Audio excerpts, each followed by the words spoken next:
할렐루야. 오늘도 하나님께서 이 예배에 임하시는 줄 믿습니다. 지난 8월 15일이 광복절이었죠.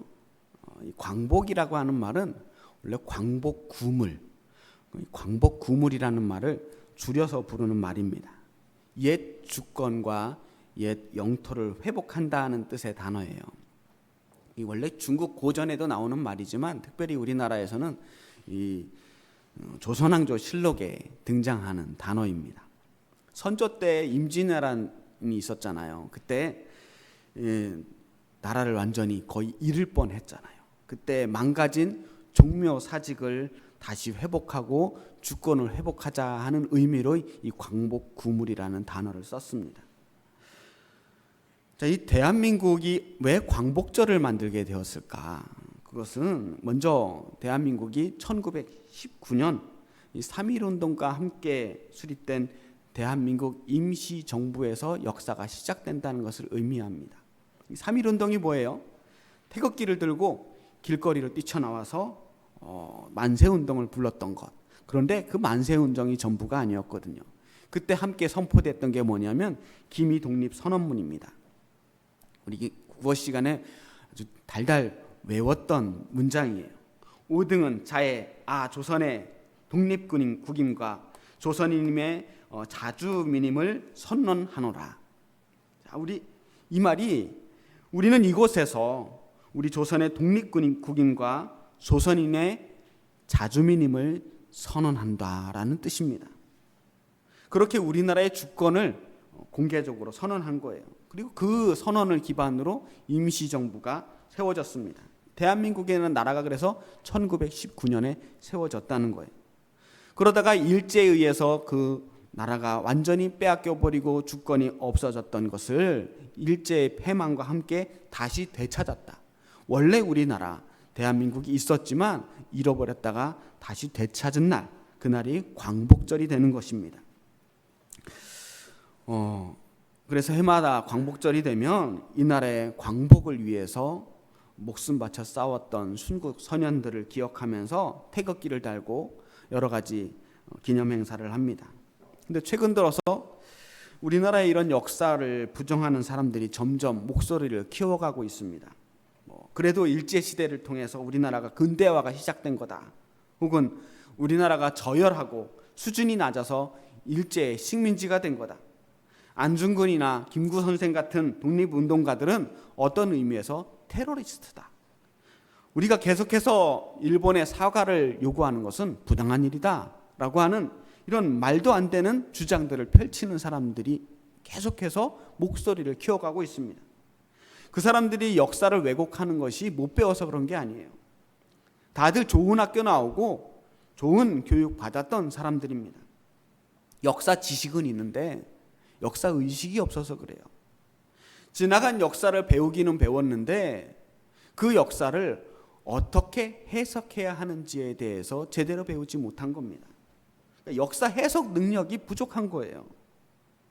제가 왜 설교 시간에 성경이 아니라 역사 이야기를 하느냐 하면 오늘 우리가 읽은 이 성경 본문 말씀이 그런 이스라엘 역사에 대한 이야기이기 때문입니다. 이스라엘 사람들은 성경을 통해서 역사 의식을 배워요. 지나간 역사를 우리가 어떻게 해석할 것인가를 배우는 겁니다. 성경 전체가 사실 이스라엘 역사라고 해도 과언이 아니죠. 그런데 그 중에서도 오늘 우리가 읽은 이 에스더서의 이야기는 페르시아 제국, 이스라엘이 이 바사 제국, 페르시아 제국이라고 하는 그 제국의 식민지가 되었을 때의 이야기를 전하고 있습니다. 오늘은 좀 길기는 하지만 이 에스더서의 배경을 모르시는 분들도 있고 혹시 아는 분이라도 한번 정리해 볼 겸 이 에스더서의 이야기를 먼저 나누도록 하겠습니다. 원래는 불임절이 되면 모든 백성들을 모아놓고 이 에스더서를 전체를 다 읽어요. 그러면서 에스더의 역사를 함께 배우는 겁니다. 자, 이 광복절이 우리나라의 이스라엘의 불임절과 약간은 통하는 면이 있기도 하기 때문에 그래서 오늘 에스더서의 이야기를 여러분께 전해드리고 싶습니다. 이스라엘이 바벨론 제국에 먼저 멸망을 합니다. 많은 사람들이 포로로 잡혀갔어요. 그리고 그 포로로 잡혀간 동안에 바벨론이 멸망해 버립니다. 주인이 바뀐 거예요. 페르시아가 그 지역을 정복한 겁니다. 유대인들이, 포로로 잡혀온 유대인들이 그래서 다 풀려났냐면 그게 아니에요. 이미 뿔뿔이 흩어진 유대인들이 여전히 그 땅에 살고 있고 주인만 바뀌게 된 겁니다. 많은 유대인들이 타향해서 이방인으로 살게 되었습니다. 당시 페르시아 제국의 왕은 아하수에로라고 하는 왕이었습니다. 페르시아 제국의 막강한 권력을 누리는 사람이었습니다. 왕이 어느 날 그의 부인 와스디를 왕후의 자리에서 쫓아내버립니다. 자기 멋대로 하는 세상이니까요. 이상한 일도 아닙니다. 이 왕후를 쫓아내고 새로운 왕후를 뽑기로 하는데 그때 에스더라고 하는 여인이 등장합니다. 에스더는 예전에 바벨론으로 포로로 잡혀갔던 유대인의 후손이에요. 바벨론으로 잡혀갔던 그 부모들은 이미 다 죽었고 에스더는 사촌 오빠 모르드게의 손에 양육되었습니다. 그곳에서 에스더는 유다인이지만 유대인인 것을 감추면서 그렇게 살고 있었습니다. 에스더가 왕후의 후보자가 되어서 수많은 테스트를 통과를 해요. 그리고 마침내 왕후가 됩니다. 페르시아의 왕후가 되는 거예요. 자, 이런 이야기들이 쭉 전개되는 중간에 뜬금없이 이야기 하나가 삽입되어 있어요. 그 무슨 이야기냐면 모르드게가 우연히 왕의 암살 음모를 알게 됩니다. 그리고 그 음모를 미리 발견해서 페르시아 왕의 목숨을 구해주는 이야기가 등장을 해요. 그리고 또 한 사람이 등장하는데 하만이라고 하는 사람이에요. 이 사람은 페르시아의 총리 대신입니다. 엄청난 권세죠. 페르시아의 대총리 대신. 이 사람이 지나갈 때면 모든 사람들이 다 고개를 숙입니다. 그런데 오직 한 사람, 모르드게가 고개를 숙이지 않아요. 이 하만이 모르드게를 보니까 너무 보기 싫은 겁니다. 세상 모든 사람들이 다 자기에게 무릎을 꿇고 고개를 숙이는데 이 사람만 뻣뻣한 거예요. 한마디로 넌 나에게 모욕감을 주었어 라는 그런 마음이 드는 거예요. 그래서 하만은 모르드게를 죽이기로 마음을 먹습니다. 근데 모르드게 한 사람 죽이는 걸로는 성이 안 찹니다. 너무 화가 났어요. 그래서 모르드게가 속한 민족, 유대 민족을 전부 다 몰살시키기로 마음을 먹습니다. 그리고 유대인들을 완전히 없애버리기 위해서 아하수에로 대왕에게 유대인을 고발하는 상소를 올립니다. 이 유대 민족이라고 하는 사람들은 왕의 명령과 법을 따르지 않고 모세의 율법만 따르는 사람들이니까 이 민족을 말살시켜야 합니다. 그 이야기 들어보니까 그럴듯한 거예요. 그래서 하만을 믿고 있던 왕은 네 마음대로 해라 라고 허락을 합니다. 그때 하만은 왕의 이름으로 12월 13일, 그러니까 이 12월은 유대인의 달력으로 해요. 오늘날의 달력으로는 대략 2, 3월쯤 되는 음력이었으니까요. 2, 3월쯤 되는 13일 날을 딱 잡아놓고 페르시아에 살고 있는 모든 유대인들을 잡아 죽이라고 하는 명령 조서를 지방으로 다 내려보냅니다. 그런데 모르드게도 아마도 신하 중에 한 사람이었던 것 같아요. 이 소식을 먼저 듣게 됩니다. 미리 듣고 너무나 두렵고 놀랐겠죠. 그래서 이 문제를 어떻게 해결할까 하다가 에스더를 찾아갑니다.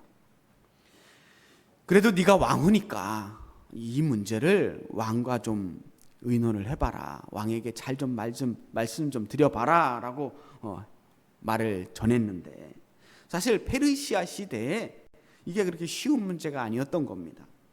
그 시대에는 왕이 왕후를 부르지도 않았는데 자기가 먼저 나아가면 잘못하면 죽을 수도 있었다는 거예요. 감히 어디를 사형을 당할 수 있는 큰 중죄에 해당됐기 때문에 에스더도 선뜻 용기를 내지 못합니다.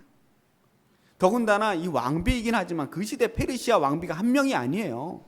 엄청나게 많은 왕비를 거느리고 있습니다. 그러다 보니까 왕이 에스더에게 오지 않은 지 한 달이 넘었다는 거예요. 왕비가 몇 명인지 알 수도 없어요. 그러니 그런 에스더가 왕에게 어느 날 갑자기 찾아와서 급하게 우리 민족 좀 구해달라고 부탁하기가 어려운 상황이었던 거죠. 그리고 에스더는 그동안 자기가 유대인인 것조차도 감추고 살아왔잖아요. 이름도 바꿨어요. 원래 에스더의 이름은 하다사라고 하는 히브리어 이름을 가지고 있었습니다. 근데 자신의 정체를 감추기 위해서 에스더, 별이라고 하는 뜻의 에스더라고 하는 이름으로 바꾼 거예요. 신분 세탁을 완벽하게 해냈는데 지금 와서 내가 사실은 유대인이니 우리 민족 좀 구해달라고 이야기하기가 참 어려운 상황입니다. 무엇보다 지금 에스더가 본인 자신은 아쉬운 게 없어요. 왕후가 됐잖아요. 나쁘지 않은 삶입니다. 더 이상 포로로 잡혀온 서름받는 이방인 신세가 아니에요. 무엇 하나 딱히 부족함이 없는데 내가 목숨을 걸어야 하나 하는 생각도 들 수 있습니다.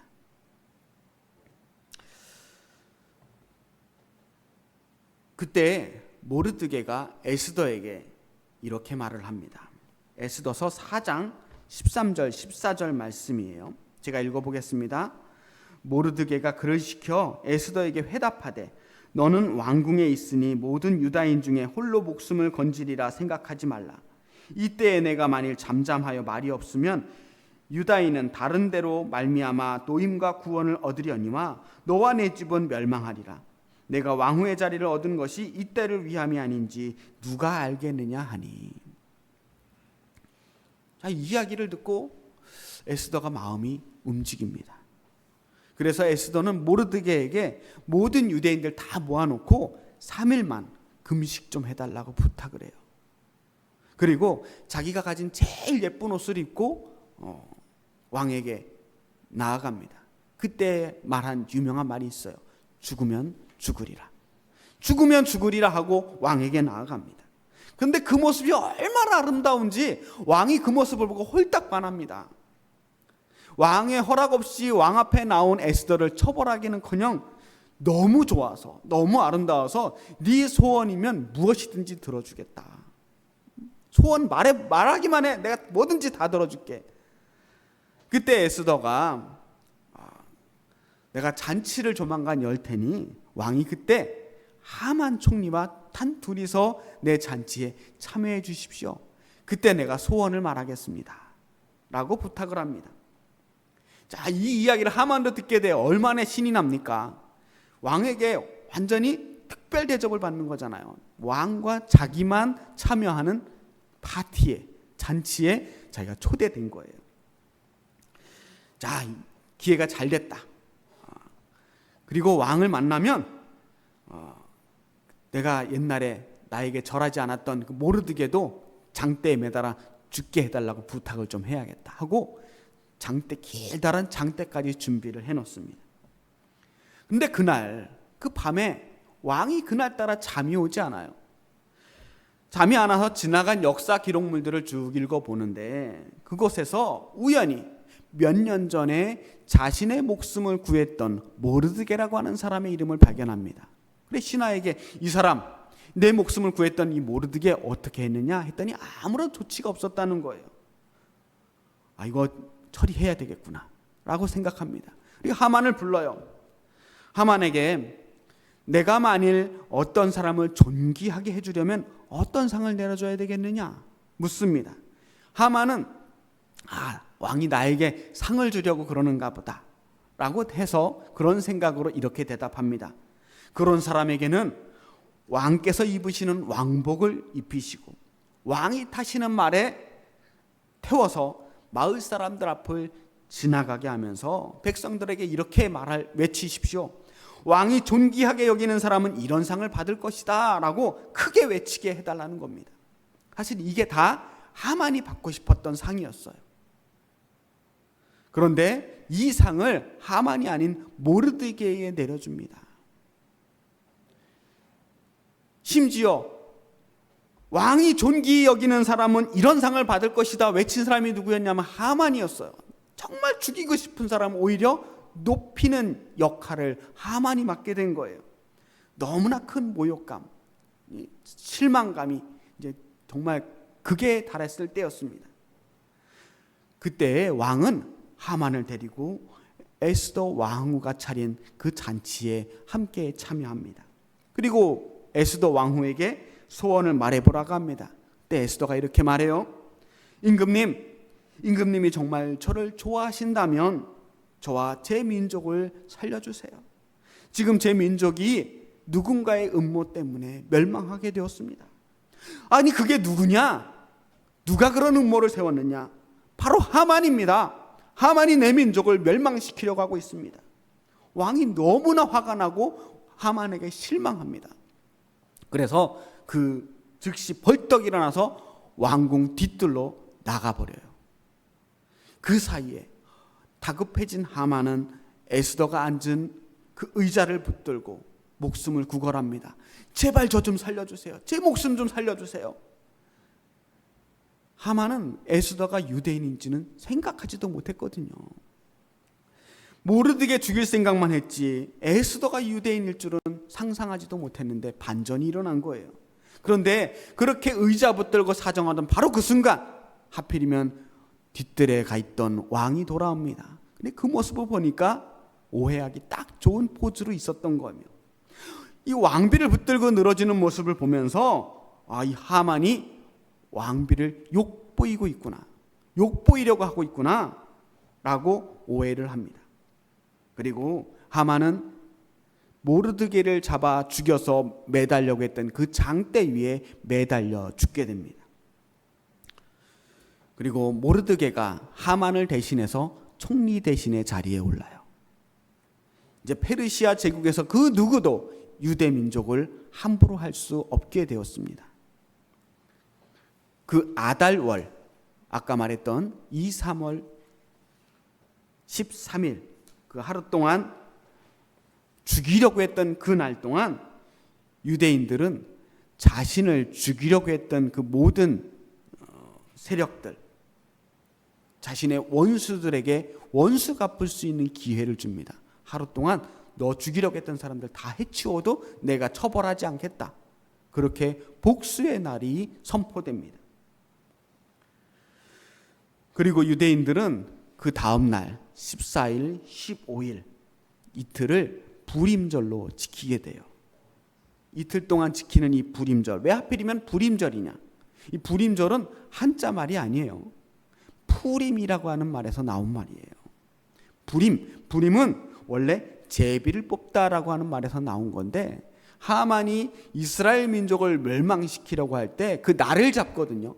날을 잡을 때 제비 뽑아서 날을 태기를 했어요. 그 태기했던 제비를 떠올리면서 불임절이라고 하는 이름을 지은 겁니다. 어쩌면 이스라엘 민족의 말살의 날, 멸망의 날이 될 뻔했던 그 날이 유대인의 복수의 날이 되고 모든 위험으로부터 안전해진 날이 되었다. 그것을 기억하는 것이 불임절입니다. 이 에스더서라고 하는 책은요, 이스라엘 민족이 왜 옛날부터 지금까지 불임절을 지키게 되었는지에 대해서 설명하기 위해서 쓰여진 책이에요. 근데 에스더서를 읽어보면 참 재미난 게 있어요. 그 에스더서의 처음부터 끝까지 단 한 번도 하나님이라고 하는 이름이 등장하지 않습니다. 단 한 번도. 그런데 이스라엘 민족이 모세 오경 다음으로 제일 좋아하는 성경책이 뭐냐 하면 에스더서예요. 에스더서에는 하나님의 이름이 직접적으로 등장하지는 않지만 그 속에 분명하게 숨겨진 하나님의 은혜가 있거든요.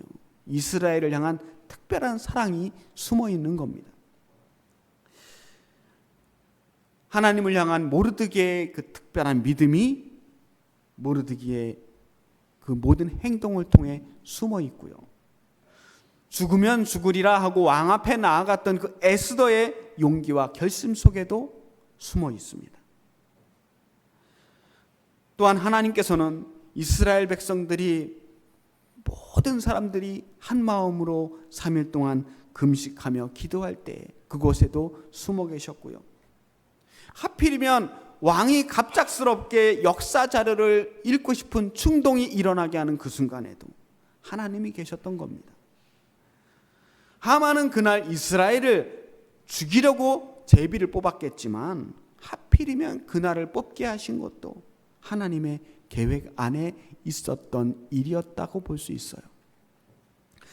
자, 무엇보다 하나님께서 이 포로로 잡혀있던 이스라엘 백성들을 여전히 사랑하시고 보호하시고 지켜주신다는 것, 그 이스라엘을 구원하신 하나님이라고 하는 그 메시지가 에스더서에 깊이 숨어 있는 것입니다. 그래서 이스라엘 백성들은 부림절이 올 때마다 이 에스더서를 읽으면서 하나님은 우리를 구원하시는 하나님입니다, 이것을 계속해서 끄집어내고 기억해내는 거예요. 하나님의 사랑, 하나님의 구원을 잊지 않는 것, 그것이 이스라엘 민족의 믿음의 근원이 되는 겁니다. 또 한 가지 에스더서에 숨어있는 메시지가 있어요. 그건 바로 에스더와 모르드게의 믿음입니다.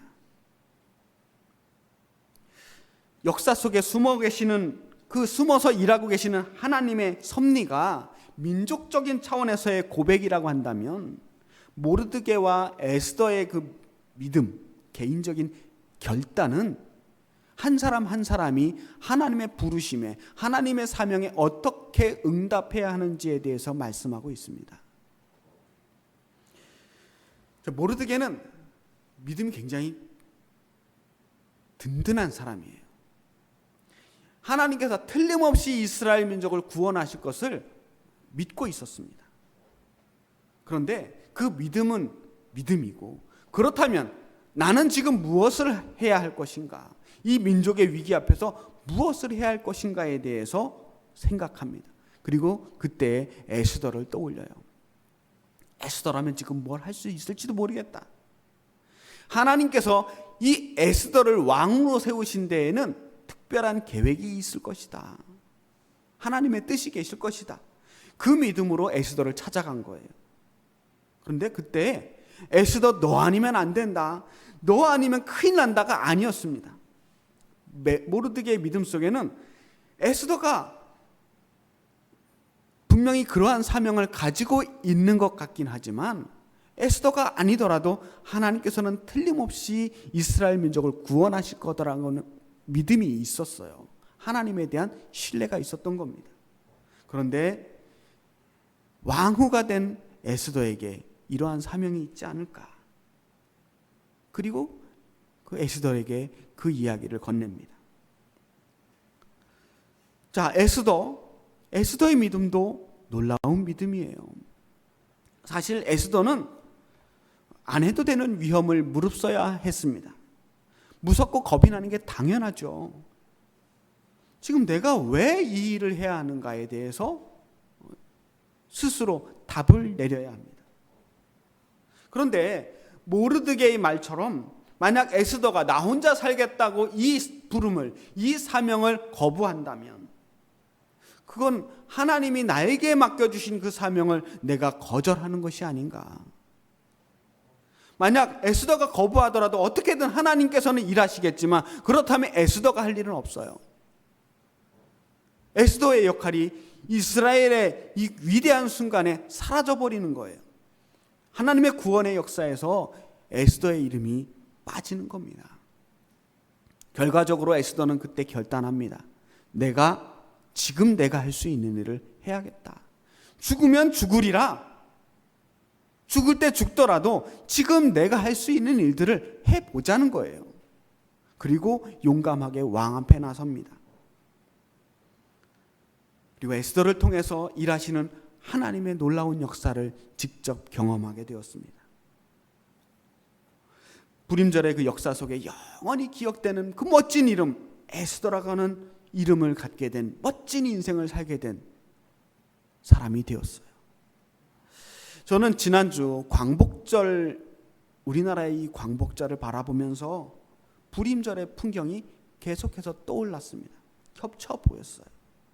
이 나라가 광복된 지 79년이 되었습니다. 거저 얻어진 광복이 아니거든요. 사람들이 아무리 지금 와서 기억이 희미해졌다고 하더라도, 혹은 그 귀한 사람들의 이름을 모욕한다 하더라도, 그분들 한 사람 한 사람에 흘려진 피가 아니었다면 고귀한 희생이 아니었다면 불가능했던 일이었을 겁니다.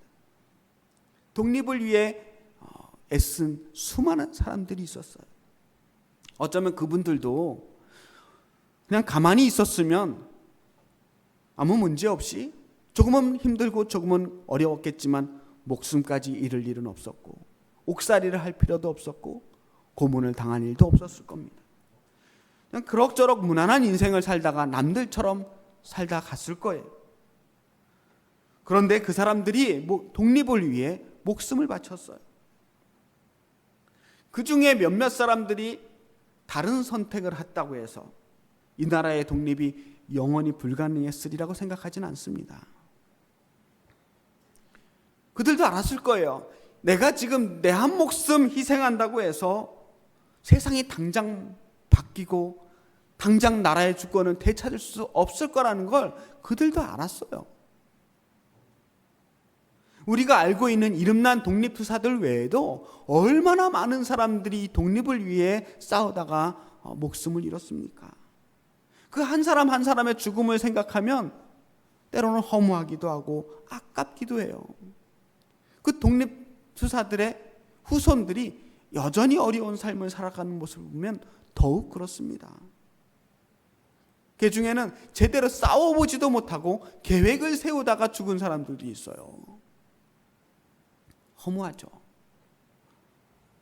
그런데 그 모든 사람들, 독립을 위하여 뭐라도 해보려고 했던 그 수많은 선택들, 그들의 선택이 너무나 귀한 겁니다.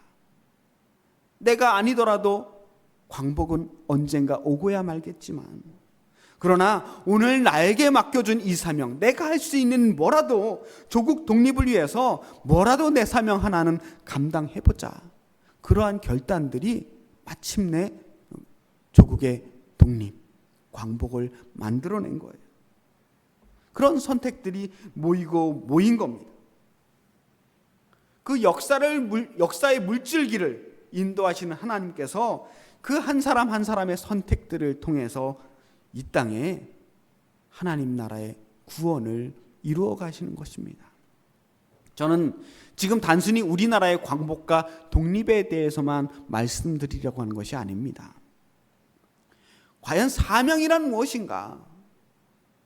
사명이란 무엇인가에 대해서 여러분께 말씀드리고 싶은 거예요. 우리는 매 순간순간 선택의 기로에 있습니다. 뭔가 선택해야 돼요. 여러분, 만약 여러분이 일제시대에 살았다면 여러분들은 어떻게 했을 것 같습니까? 여러분들 독립운동 할 수 있었겠어요? 태극기 들고 길거리 뛰쳐나갈 수 있었겠습니까? 내가 굳이 이 일을 해야 하나? 굳이 내가 이 일을 감당해야 하나? 나 아니라도 이렇게 사람이 많은데, 나 하나 힘보탠다고 뭐 대단한 성과가 있을 것 같지도 않은데, 알아주는 사람이 있을 것 같지 않은데, 사실 사명이라는 게 다 그래요. 세상에 나 아니면 안 되는 일이 없습니다. 누군가는 다 하게 돼 있어요. 나 하나가 좀 실패했다고 세상 망가지는 것도 아닙니다. 뭐 우리가 대단한 위인이 되는 것도 아니고 세상을 구원할 엄청난 사명이 있는 것도 아닙니다. 사명이라는 게 우리 국민교육헌장에 있었던 것처럼 우리는 민족 중에 역사적 사명을 띠고 이 땅에 태어났다, 뭐 이렇게 태어난 게 아닙니다. 사명을 다른 말로 미션이라고 하잖아요. 미션, 임무예요. 내가 해야 하는 일. 저는 모르드게의 그 말에서 사명이 무엇인지에 대해서 해답을 찾을 수 있었습니다. 분명히 하나님의 계획, 하나님의 뜻은 반드시 이루어지게 되어 있습니다. 내가 사명 감당하지 않아도 하나님은 그 일을 이루실 것입니다. 그런데 할 수만 있다면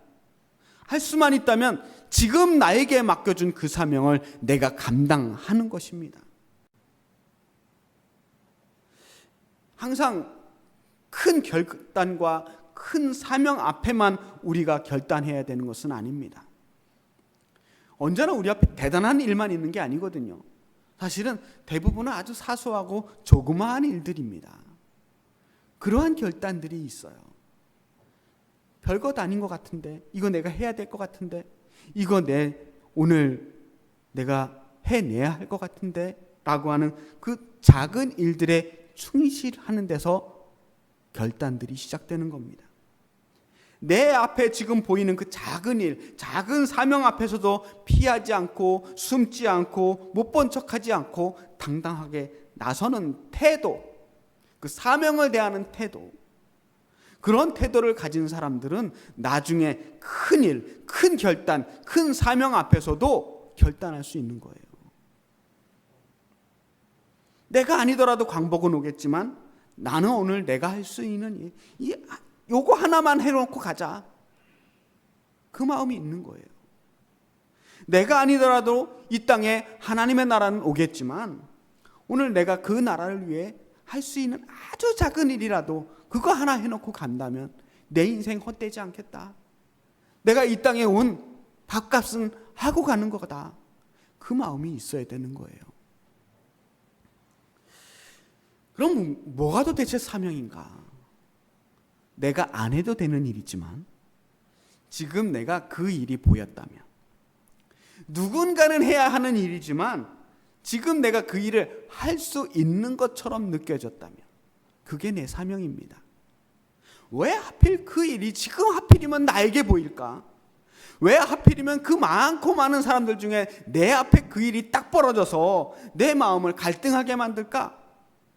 하나님이 그 일을 지금 내 앞에 두신 거예요. 너희가 한번 해보지 않을래? 기회를 주신 거예요. 사명은 멀리 있지 않습니다. 당장 지금 내 앞에 놓여진 그 일은 어쩌다 내 앞에 놓여진 게 아니라 하나님께서 나에게 주신 거예요. 내 앞에 일어나는 일들이 지금 내가 해야 하는 일들입니다. 죽으면 죽으리라고 하는 에스더의 결단은 그렇게 사명을 감당하기 위하여 나아가는 모습들입니다. 사명을 감당하다가 실패할 수도 있어요. 잘 안 될 수도 있습니다. 넘어질 수도 있고 죽을 수도 있어요. 하지만 결과와 과정에 연연해하지 않습니다. 중요한 것은 내가 그 사명을 향해 나아가는 거예요. 앞으로 나아가는 겁니다. 나아가기만 하면 사명은 일단 순종한 거예요. 그거면 됩니다. 결과까지 내가 책임지려고 하지 않는 것, 하나님 앞에 내가 그 부르심에 응답했다는 것, 그게 중요한 겁니다. 내가 하나님의 계획의 한 부분이 될 수 있다면 그게 얼마나 귀한 일이에요. 로마서 8장 28절 말씀이 있잖아요. 우리가 알거니와 하나님을 사랑하는 자 곧 그의 뜻대로 부르심을 입은 자에게는 모든 것이 합력하여 선을 이루느니라. 하나님께서 이루시는 그 귀한 일에 우리가 조금이라도, 아주 그냥 한 귀퉁이 조금이라도 우리 힘이 보태줄 수만 있다면, 합력하여, 하나님과 합력하여 선을 이룰 수만 있다면 충분합니다. 하나님 알아주시는 거예요. 그거면 된 겁니다. 오늘 우리는 여전히 여러 가지 결단과 선택 앞에 서 있습니다. 때로는 귀찮고 부담스럽고 피하고 싶고 미루고 싶은 일들입니다.